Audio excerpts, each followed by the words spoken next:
Hello. When I heard that Jim Ritchie was coming to Laie, I thought, you know, they've seen a lot of haoles come and go. I just broke that. I've seen a lot of haoles come and go at this institution, but I didn't think they would be ready for Jim Ritchie. He is really weird.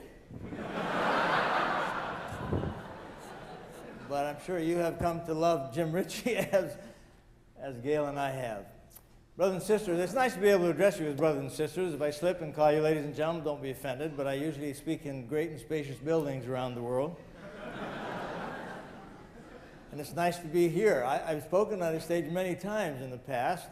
Because I never know if anybody's going to come hear me, I usually bring my own audience with me. And so I'd like to introduce my own audience today. I have some dear friends with us here today that I would like you to know, who exemplify exactly what Brother Ritchie was just talking about. First, I'd like to have Maury and Lillian Hirotani's hand. Will you please stand and be recognized? The Hirotanis, Maury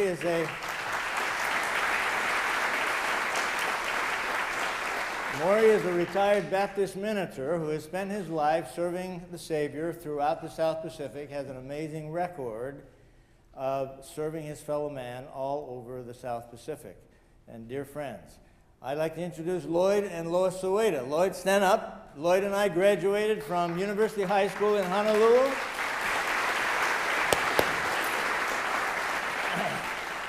Actually, tomorrow night, Lloyd and I are going to be planning our 50th anniversary for the University High School.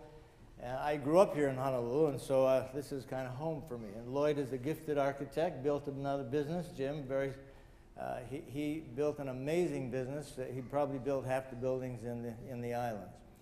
And he's also very weird. I'd like to introduce Al Harrington. Al, would you please stand? Al and I go back 100 years.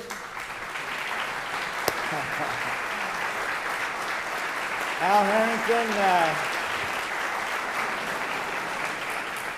you'll remember Al. He was the Hawaiian cop on Hawaii 5-0.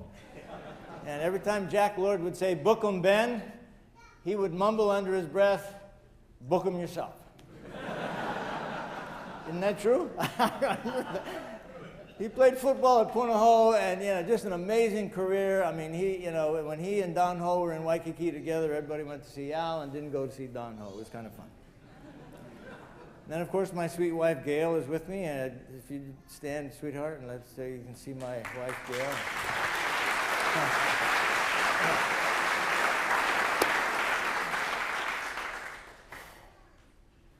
We're going to try and accomplish in about 45, 50 minutes what normally takes 3 hours. Are you excited? I'm going to ask you to do 3 things for me. If you'll do 3 things for me, I'll promise you a major increase in your personal productivity and organization. The 3 things you've got to do for me are these. Number 1, I'm going to ask you to take notes. If you've got something to take notes with, get it in your lap. If you don't have anything to take notes, shame on you. Find something to take notes on. I'm going to be very specific about what I ask you to write today. Number 2, I'm going to ask you to think about what you've written in these notes for 36 hours. Just think about it. Number 3, I'm going to ask you to teach one other person what I've shared with you and you've written in these notes. Share with one other person within 48 hours of now what you've written in these notes. It can be a friend, associates, grab somebody off the bus. One other person.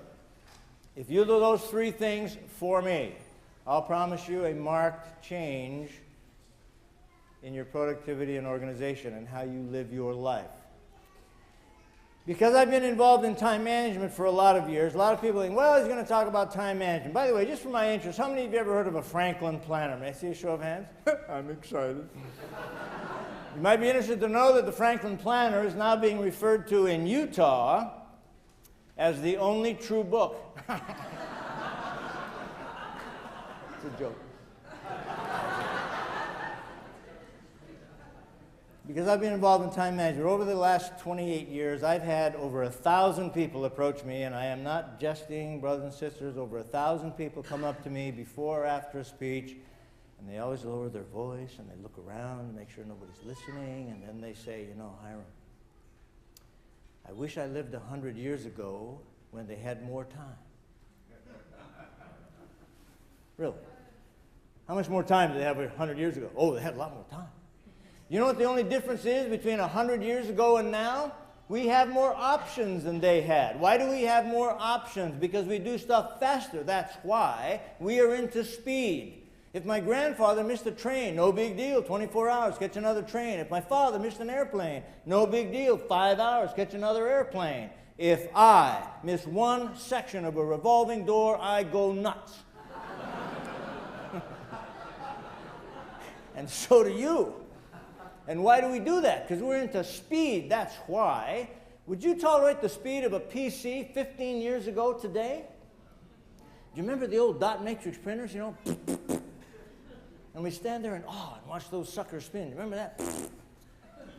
You wouldn't tolerate that today. Now I'm going to make a statement. If you don't remember a thing I say today, you remember this statement. I'm going to say it twice, so listen first, and then while I say it the second time, you write it.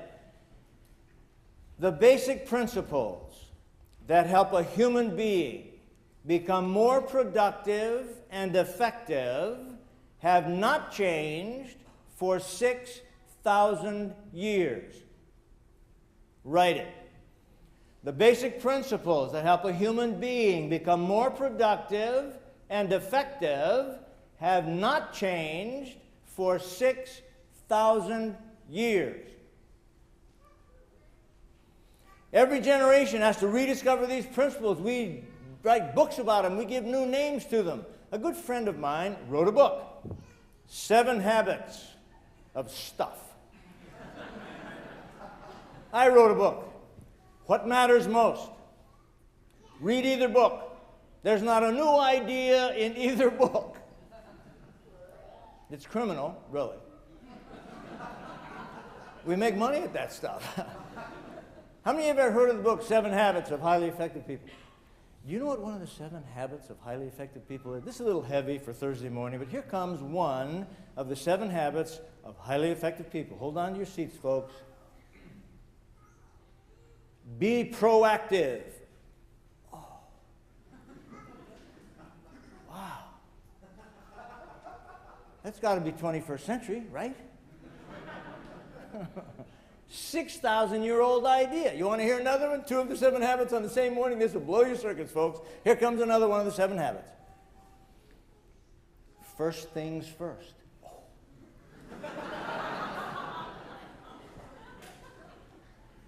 Makes the hair stand on your head, right?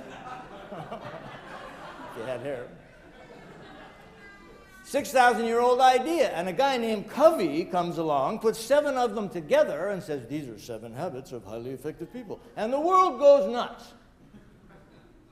17 million copies. 78 foreign language translations. Now, what's the magic? There's magic. What's the genius? Stephen Covey is a genius.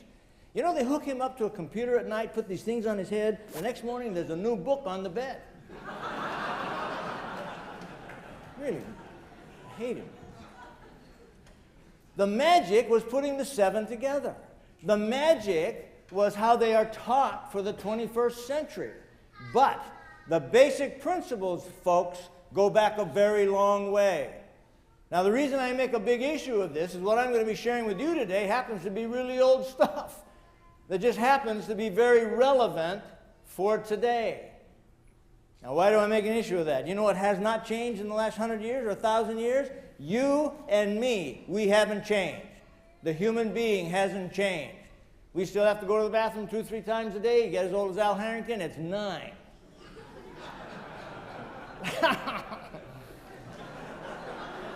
We still put our pants on one leg at a time. Now, what has changed? The environment is changing. The tools with which we implement these principles are changing at warp speed. But the basic principles, folks, go back a long way. That's why the scriptures are still very relevant. I was on an airplane a long time ago, and I started making a list. I said, you know, I wonder, what was Christ like? And I decided to make a list of the characteristics, the attributes that made up the man Jesus Christ. And I started making a list. It took me several plane rides, I discovered. I ended up with 92 words describing the man Jesus Christ. 92. Now, the first emotion I had when I looked at all 92 is I went into a pretty steep depression. Because if I've got to do that, there's no way. But, 92. And then as I looked at him even more, I was teaching a priest quorum then, young men, and so we studied this 92 list for a year. And they started to break down into 10 really interesting groups. And I decided to call these groups the 10 dimensions of greatness. And I want to share some of these with you today. We may only get to 7. If we get to 7, it's because Steve Covey put 7 on my brain. I'm going to get as many as we can, but I'm going to just share a couple of these with you, and I'm going to ask you to think about them, internalize them, and I will tell you, if you can internalize them, the impact they'll have on your personal life will be stunning. If you bring these same concepts into running a new business, and I will tell you that any business is going to succeed, better have these things as part of the culture in the business, or it will not succeed. I believe that with all my heart. So let's decide what these are. The 10 dimensions of greatness. Number 1, will you write the word loving? Loving. There are 3 basic emotions, brothers and sisters, that we function under. On any given time during the day, we are functioning under one of 3 basic emotions. These emotions are hierarchical in nature. In this group, I can call them telestial, terrestrial, and celestial. I want you to write these levels of emotion down. Understand as you write these emotions down that whatever you do in any given day is done under one of these 3 motivations. That's what makes us function. We're going to start at the telestial level. The lowest emotion that motivates activity in our lives is the emotion of fear. Fear. The feeling that surfaces at the fear level, the feelings are, I have to do this. So the emotion is fear. The feelings are, I have to do this. Some of you show up at school each day out of fear. If I don't come to school, I won't get my grades, I'll flunk out, all that's bad, I have to go, so I go. Some of us go to work in the morning out of fear. If I don't go to work, I won't get paid, family will starve, all that. Drag myself to work. Some of us take our wives to dinner out of fear. If I don't take my wife to dinner, things get ugly at my house, so 2-3 times a year we go to dinner. I have to do it. Fear is a great motivator. The next emotion that motivates activity, the terrestrial emotion that motivates activity, is the emotion of duty, responsibility. The feelings that surface at this level are, I ought to. I ought to. What were the feelings at fear? I have to. We're now still doing the job, but we're doing it for a little better reason.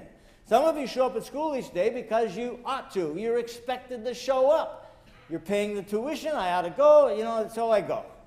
Some of us go to work out of duty. It's my responsibility. I've been raised with the ethic that I give a full day's effort for a full day's pay. Ought to do it, go. Some of us take our spouses to dinner out of duty. My wife takes care of my children. Really ought to do that. So 5-6 times a year we go to dinner. The third, the highest emotion that motivates activity in our lives is the emotion of love. What are the feelings at love? I have to at fear, I ought to at duty. What? Love. I want to. I want to do this. Some of you show up at school in the morning because you want to. You can't wait to get here and see how screwed up the professors are. You can't wait to get here. Some of you go to work in the morning, you start business because you want to do it. You can't wait to get there and fix whatever's wrong. Some of us take our spouses to dinner because we love them. And so every Friday night, man, we go out and we have a date and we do a dinner. Now, if you want a really sobering experience, folks, the next time you're doing anything, mentally step back from it for a moment and ask, which of the 3 emotions is motivating me to do what I'm doing right now? What do you think you'll find in any given day? All 3, right? You're going to find stuff you're doing because you have to, some because you ought to, and some because you really want to. Miracles happen at the want to level. Jim Ritchie didn't come down here because he had to or he ought to. He came down here because he wanted to. He's been all over the world doing stuff. Africa, everywhere. He's amazing. Strange.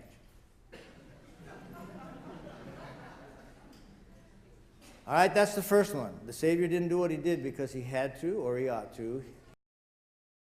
He wanted to do it. All right, here's the second dimension of greatness, character. I'm going to ask you to write a definition for character. This is not a definition comes from the dictionary. This is Hyrum Smith's definition. Why? Because I had to have one that was simple that I could understand. I've checked it with dictionary people and we're kind of okay. All right, here we go. Listen first and then write it. Character is the ability to carry out a worthy decision after the emotion of making that decision has passed. Write it. Character is the ability to carry out a worthy decision after the emotion of making that decision has passed.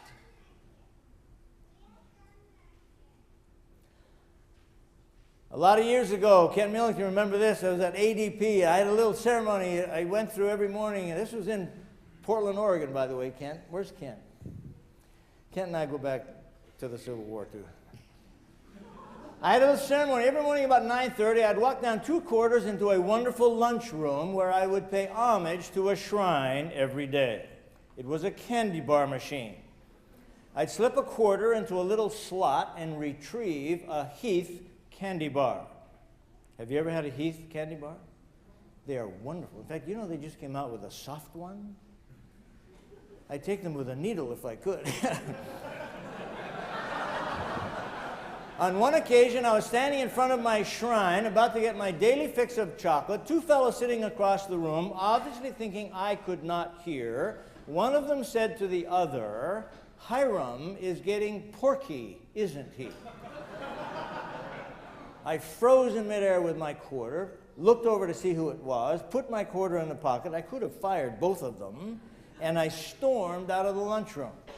Now, you need to understand, at that point, I weighed 230 pounds. That's 40 pounds too many for me.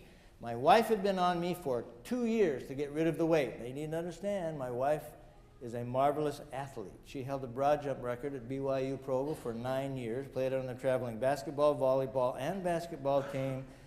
She is in great shape all the time. Drives me nuts.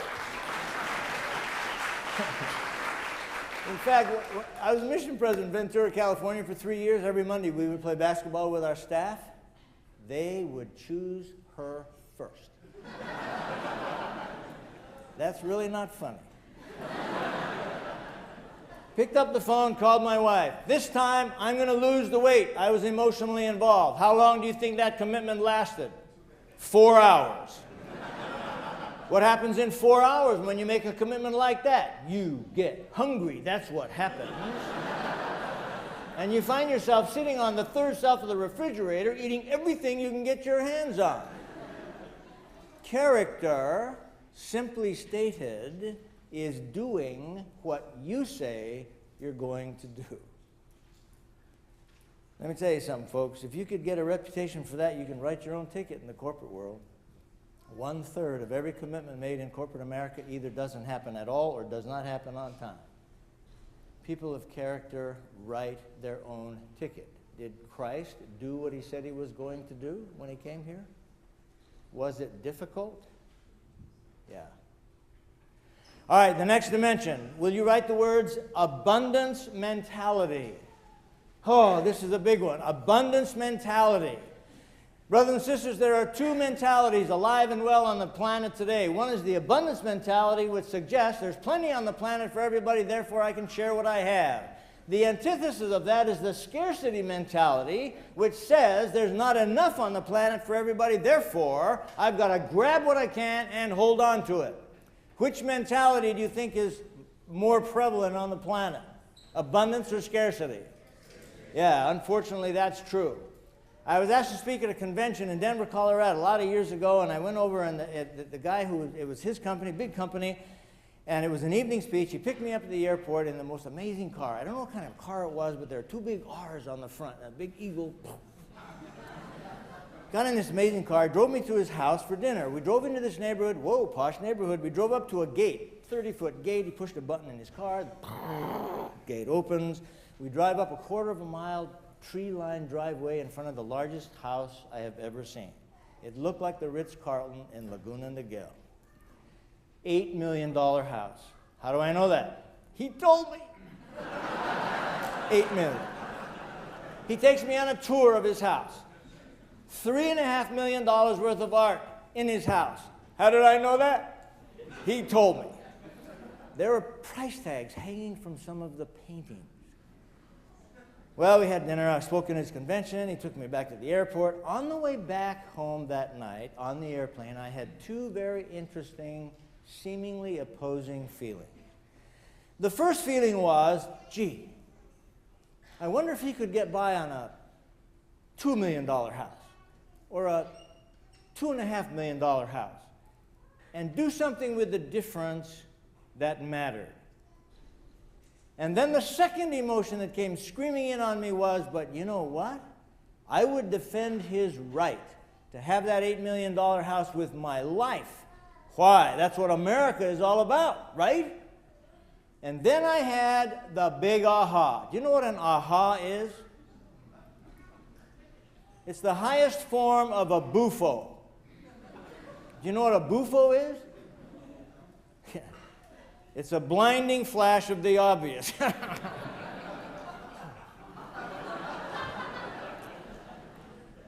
My buffo was this. The minute you are able to stand in front of a mirror and honestly say to yourself, I have sufficient for my needs, at that point, you are wealthy. Why? You don't need any more, that's why. And if you are creative enough to create more than is sufficient for your needs, the difference between what is sufficient for your needs and what you have isn't yours.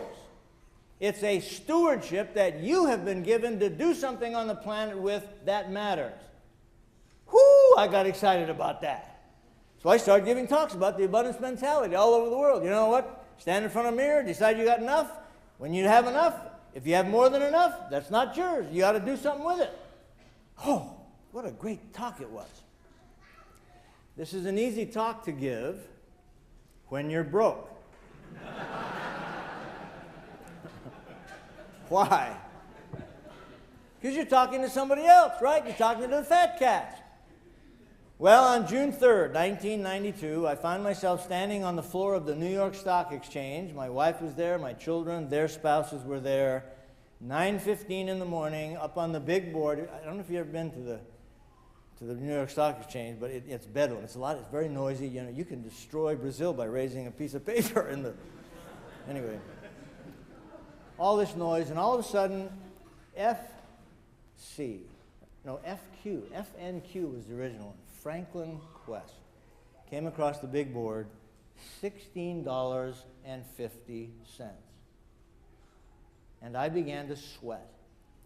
And I did a quick mental calculation of the number of shares that I owned in my company times $16.50.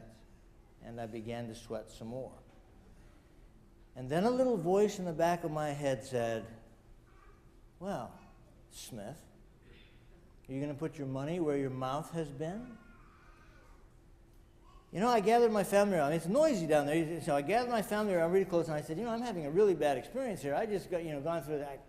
I think we have more than is sufficient for our needs, and I've been going around the world telling everybody, hey, if you got sufficient for your needs, and then you got more than that, you ought to do something with it that matters. You know what, folks? I think we got more than is sufficient for our needs.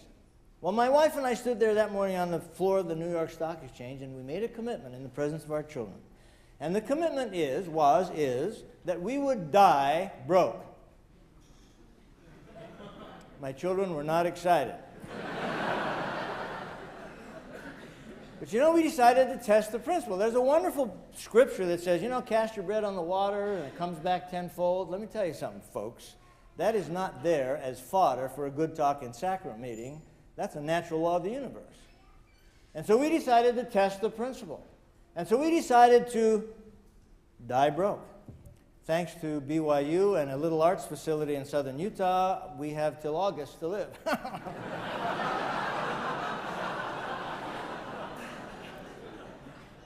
That's really not that funny when you think about it.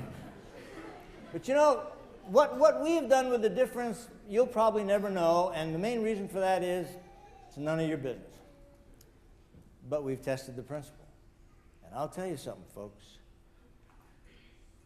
If you can find the time, stand in front of that mirror, ask yourself, do I have sufficient for my needs? I guess one of the reasons I loved growing up here in the islands is I grew up with the people that had sufficient for their needs when they had nothing. The happiest people on the planet, in my opinion, are the Polynesian people. They got nothing. We had an old friend, George Iona. He just died 3 or 4 weeks ago, 5 weeks ago, Gail. Hawaiian guy, knew him a long time. His wife died 21 years ago. I called him on the phone. I said, George, why don't you come spend a couple weeks with us? He didn't have any family. Hey, I'd love to do that. So he came up to St. George to spend 3 weeks. He stayed 21 years. We adopted him. He sent his stuff up COD. I mean, that's the way the Hawaiians do it. You know, I'm moving in. And we just buried George. And you know, George was an amazing guy. He had sufficient for his needs. Happy guy. Now, when you get out of this institution, you're going to do something. Find out what is sufficient for your needs. Maybe just time. Maybe the bicycle you stole from Jim Ritchie. Give it to somebody else.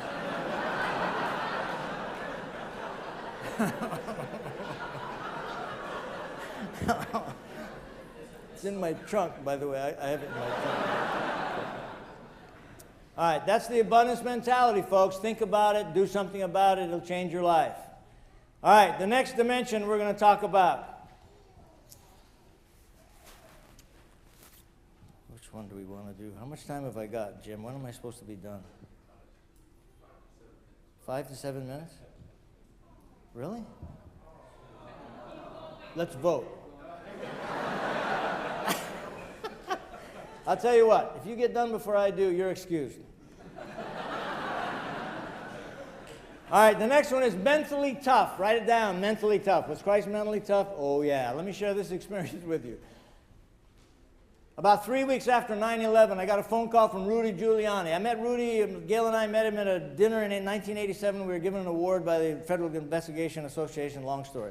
Good guy. He said, Hyrum, we got a lot of people in pain here in Manhattan because what happened on 9/11. Would you and your partner, Steve Covey, come to New York and put on a seminar for the families affected by 9/11? We got a lot of pain here. I said, hey, we'll do it. He said, Hyrum, can't pay you, just like Jim Ritchie. You know, can't pay you.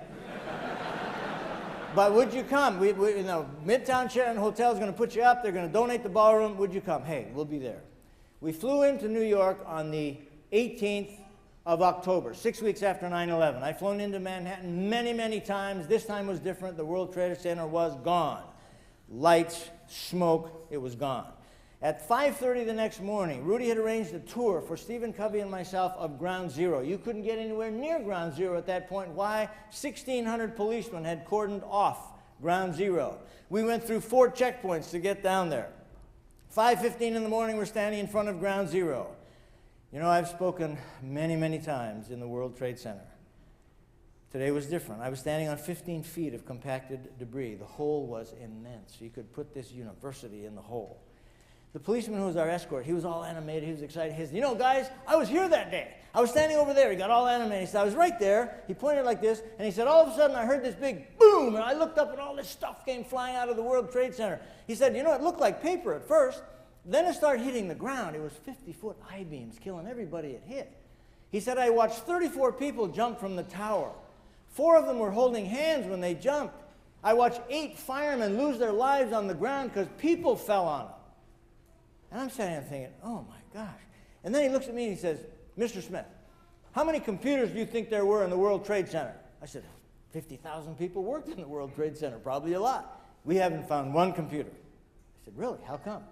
3,000-degree fire, man, and it's still burning. And while he was talking, a crane pulled an I-beam out of the rubble, dripping molten steel at the bottom. Well, then he finished his story. He said, I thought I was going to die. The second tower came down. I got it over in a truck right there. Boom. That ended the morning. We come back up there. I'm a mess. Literally, I had to shower. It's covered with soot. Steve and I come down to this ballroom, designed for 1,800 people, 2,400 people jammed into the ballroom at Midtown Sheraton Hotel. This program starts by 2 firemen and 2 policemen, dressed blues, marched in with the American flag. Well, that wiped me out. And then the Harlem Girls Choir marched in. 60 young women got up there and they sang 3 patriotic songs, blew the roof off this place. I was a total mess. I'm bawling like a baby over here. Good thing Covey spoke first. So Covey does his thing. Well, then I worked my way up there. I had to step across bodies to get to the front where the microphone was. Before I could open my mouth, about halfway back in the auditorium, a fireman in his dress blue uniform jumps out of his chair, shouts at me in front of all these people and said, "Mr. Smith, are you going to tell us how we get out of bed in the morning when we just don't give a darn anymore?" That's how it started. This turned out to be one of the toughest, maybe the most rewarding speaking experiences I have ever had. And I said these words to that fireman, and I want you to write these words right under the words mentally tough. These are the words I said to the fireman. Pain is inevitable. Misery is optional. Pain is inevitable. Misery is optional. And then I said to that fireman, I said, now what point am I trying to make, folks? I said, the fact is, bad things happen to good people. Do they not? Yeah. Kids die in car accidents. Tsunamis wipe out villages. Markets crash. People lose their 401ks. Cancer hits at weird times. Bad things happen to good people. I said, the fact is, folks, we are not going to get through the mortal experience without some pain. How we choose to deal with that pain is ultimately a measure of who we are.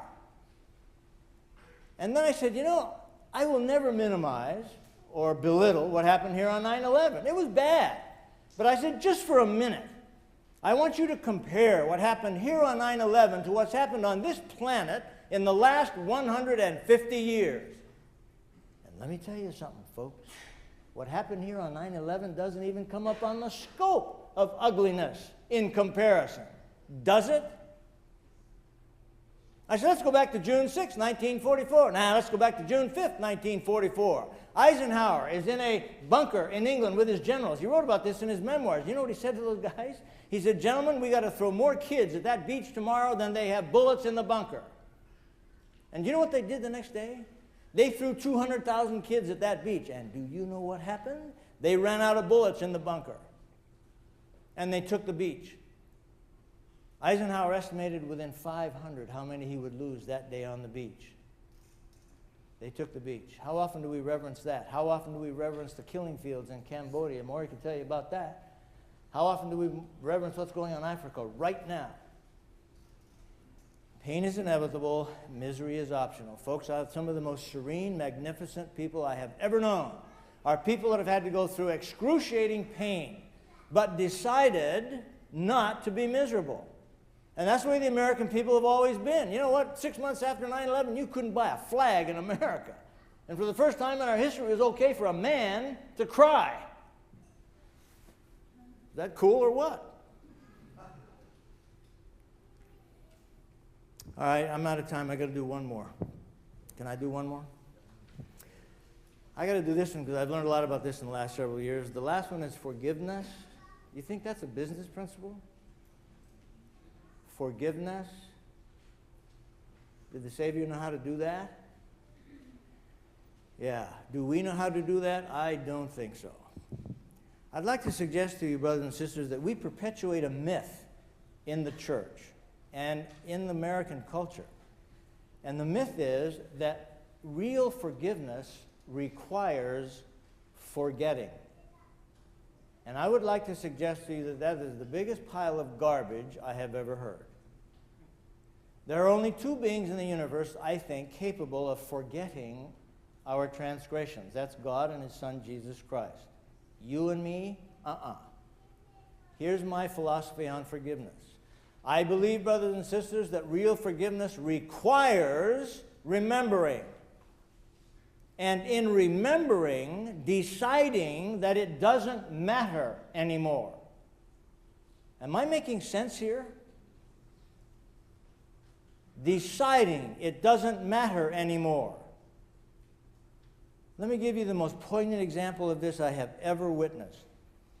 I've chased battlefields all my life. I don't know, I'm weird about battlefields. I've been all European battlefields, Civil War battlefields. There's one battlefield that has always been amazing to me, and that was the battle that took place on a little island 600 miles off the coast of Japan called Iwo Jima. Iwo Jima was probably the worst battle in the Second World War. We needed that island because there was an airfield there, and it was 600 miles from Japan, and we wanted to bomb Japan, so we had to have the airfield. We thought there were 12,000 Japanese soldiers on Iwo Jima. Turned out there were 22,000. We bombed the island for 4 months. We thought we'd annihilated life on the island. We hadn't killed anybody. Why? Because they had dug 16 miles of tunnels all throughout Iwo Jima. They weren't on the island, they were in the island. On 19 February 1945, 800 Navy ships surrounded Iwo Jima. A battle that was supposed to take 4 days took 36 days. Colonel Kurat, what was it? His name's not coming to me. It'll come in a minute. The Japanese, Kurobayashi. Colonel Bayachi had studied Normandy. He said, you know what, we're not going to shoot at them as they come in on the beach. We're going to wait till they get on the beach. And so he targeted every square inch of that island with his artillery, with his mortar fire, with his machine guns, automatic weapons. He waited for 2 hours. The Marines clogged the beach. The Marines were excited. Hey, they're all dead. This is going to be a cakewalk. And then, 2 hours on the island, the Japanese opened fire. In the next 36 hours, 2,500 Marines were slaughtered. At the end of the battle, they raised the flag on Mount Suribachi in the 4th day. That's the famous flag raising. 3 of those guys died in the weeks following that. 36 days later, 6,850 Marines were dead, 20,000 Marines were seriously wounded, 21,000 Japanese soldiers had been killed. The last Japanese soldier did not surrender on Iwo Jima until 1949. 4 years after the war. We had to torch them out of the tunnels in the end. It was a horrible, horrible war, battle. 25 years later, somebody got the idea, why don't we have a reunion for the guys who fought on Iwo Jima? 1970. So this group, I'm not sure who they were, I watched this on PBS, it was an amazing thing, sent a letter to the survivors, the Marine survivors. We're going to have a reunion on Iwo Jima. We're going to invite the Japanese survivors. Wouldn't you like to come? Well, what do you think most of the Marines said? You got to be smoking something, Jack. I ain't going back to Iwo Jima. But about 180 guys decided, you know, I want to go. About a similar number of the Japanese survivors decided, I think I want to go. And so they got in the airplanes and they flew to Iwo Jima. They filmed this. It was shown. I watched this in a hotel room. I don't know where it was. It was in a hotel room. And the planes landed, and the Marines lined up on one side of that airstrip that they had fought for 25 years earlier. The Japanese lined up on the other side, and they stood there for a long time, just looking at each other. And then, all of a sudden, nobody said anything. Cameras are running. These guys ran across the runway and embraced. And they hugged and they wept. And it was over for them. 25 years before, they had been ripping each other's guts out. Now, do you think any of those guys will ever forget what happened on Iwo Jima?